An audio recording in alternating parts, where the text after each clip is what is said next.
All right, this is an incredible day here because it's Ducati's new Panigale V4. Ducati's always been V-twins. Now we've got a V4 to take over in their superbike. This one here is the 1100cc V4. It's got that extra 100 cc's displacement to give it extra power. They say 214 crankshaft horsepower, which is a lot. And we even rode a kitted one that had 224 or something like that.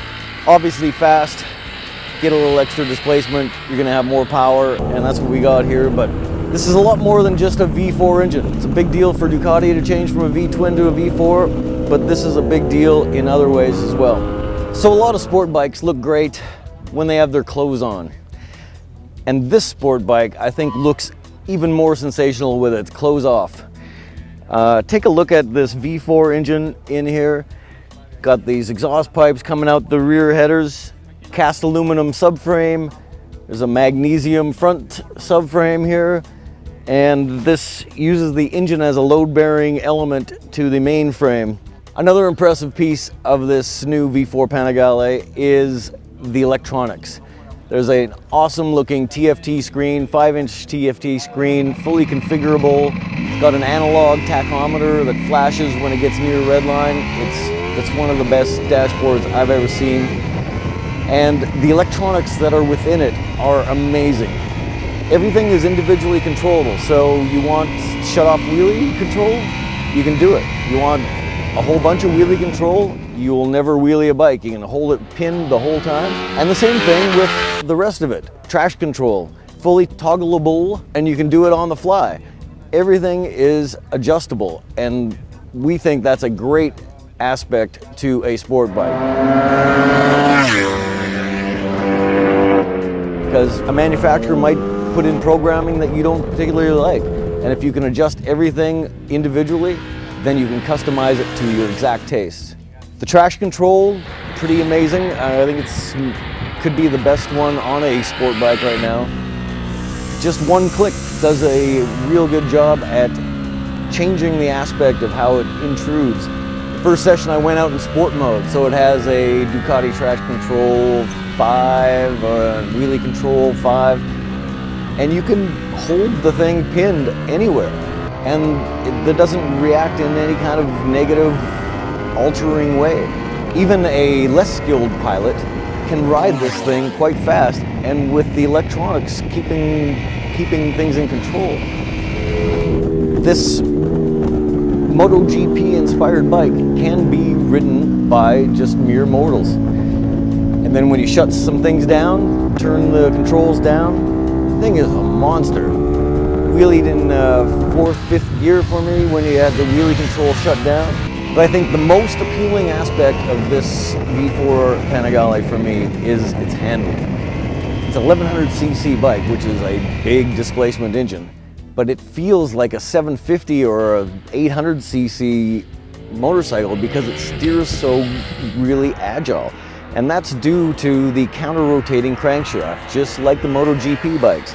Spins opposite way, and that takes some of the inertial rotational mass from making it harder to flick. When you turn into the first corner, it feels like, oh my God, I've just turned in too much, because you expect it to steer slower, and it doesn't. It steers really quick, like a much smaller machine.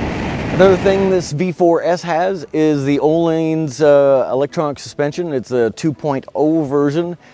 The first one on the 1299 Panigale I wasn't a big fan of. Worked pretty well. This one is at another level. I did 2 sessions this morning, and the whole time I did not even think about the suspension. That's how well it was adapting to my riding style.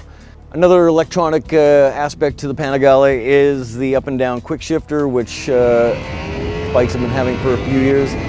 This one, I believe, is the most seamless I've ever used. The downshifts are perfect. You just close the throttle and bang down on the lever, and it matches revs perfectly, and it just operates so seamlessly. This is a really cooperative motorcycle. For such a high-end, high-power motorcycle, it really works with its rider to allow the rider to go faster and smoother and safer. The V4 Panigale has been really impressive here at the Valencia circuit. It's an expensive machine, but everywhere you look on this, you can see where the expense was made. This isn't just some flashy paint special edition model. This is a really well-engineered motorcycle, and for you high-end sport bike riders, if you take this for a ride, you're gonna think it's worth every penny of that MSRP. One other thing about the V4S, their test rider, Alessandro, he did a lap of the circuit in 1:36 and change. The MotoGP race lap record from last year was 1:31.5. So here's a street legal motorcycle that can lap a few seconds slower than a MotoGP bike. I don't think the gap between a street bike and a MotoGP bike has ever been this close.